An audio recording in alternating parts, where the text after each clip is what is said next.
Part 3, study like a topper. Toppers क्या दिन भर पढ़ाई करते हैं? खाना पीना सोना सब कम करके सिर्फ पढ़ते ही रहते हैं? यूपीएससी की एक टॉपर थी। उन्होंने अपने एक इंटरव्यू में कहा था कि वो 18 आवर्स तक पढ़ाई करती थी per day. Is it possible? Practical? देखिए, हो सकता है कि आप एग्जाम के कुछ दिनों में 2 दिन 4 दिन 10 दिन आप 18 आवर्स 16 आवर्स पढ़ाई करें, लेकिन यदि आपको इतनी ज़्यादा पढ़ाई की ज़रूरत पड़ती है तो it is a sorry condition. कहीं ना कहीं कुछ दिक्कत है। जो टॉपर्स होते हैं वो दिन दिन भर सब कुछ छोड़ के सिर्फ पढ़ाई नहीं करते। यदि आप ऐसा करते हैं तो आपका ब्रेन ही उन सारी चीज़ों को एब्जॉर्ब नहीं करेगा, आपकी मेमोरी नहीं फॉर्म होगी, आपका कंसंट्रेशन गड़बड़ होने लगेगा और आप टॉपर बनने की बजाय एक निहायत ही एवरेज स्टूडेंट बन के रह जाएंगे। अतः ज़रूरी है कि आप कुछ टेक्निक्स का फॉलो करें जिससे आप इफेक्टिव स्टूडेंट बने। उसमें सबसे इम्पॉर्टेंट है पोमोडोरो टेक्निक।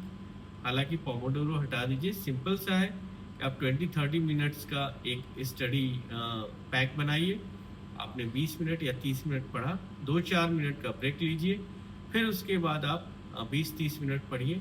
ऐसे 3-4 बार पढ़िए, यानी 2 घंटे 3 घंटे का स्टडी टाइम लेने के बाद आप फिर 1-2 घंटे का ब्रेक लीजिए। होता क्या है, ब्रेक्स में आपके दिमाग की मसल्स मेमोरी को फॉर्म करती है। आप ज़्यादा अपने आप को जो चीज़ें पढ़े हैं उनको च्यू एंड डाइजेस्ट करते हैं, उसको एब्जॉर्ब करते हैं। वो चीज़ें लॉन्ग टर्म आपकी मेमोरी में रहती हैं, वो आपकी अंडरस्टैंडिंग इन कॉन्सेप्ट को फॉर्म करती है और फिर आप आगे बढ़ते हैं एक एक चीज़ों को लेकर। तो धीरे धीरे आपकी जो स्टडी है वो पैना होता है, आपकी चीज़ें ज़्यादा गहरी होती है। दूसरा ये है कि टॉपर्स मल्टीटास्किंग से बचते हैं। आप यदि पढ़ाई कर रहे हैं तो आप हिस्ट्री पढ़ रहे हैं, हिस्ट्री पढ़िए, इकोनॉमी पढ़ रहे हैं, इकोनॉमी पढ़िए। ऐसा नहीं करना चाहिए कि आप 20 मिनट हिस्ट्री पढ़ें, 20 मिनट इकोनॉमी पढ़ें। बहुत ज़्यादा मल्टीटास्किंग करने से या एक साथ 2-3 सब्जेक्ट्स को पढ़ने, कोलैबोरेट करने, कंपैरिजन करने के चक्कर में आप चीज़ों को आपस में इस तरह से कंफ्यूजिंग बना देंगे कि आपका दिमाग उसको नहीं एडजस्ट कर पाएगा। तो ऐसी परिस्थिति से बचिए और ज़्यादा प्रोडक्टिव बनिए। आप पोमोडोरो टेक्निक अपनाइए और सिंगल टास्क पे फोकस करिए। आप ज़्यादा इफेक्टिव होंगे, आप एक सफल टॉपर बनेंगे। Thank you.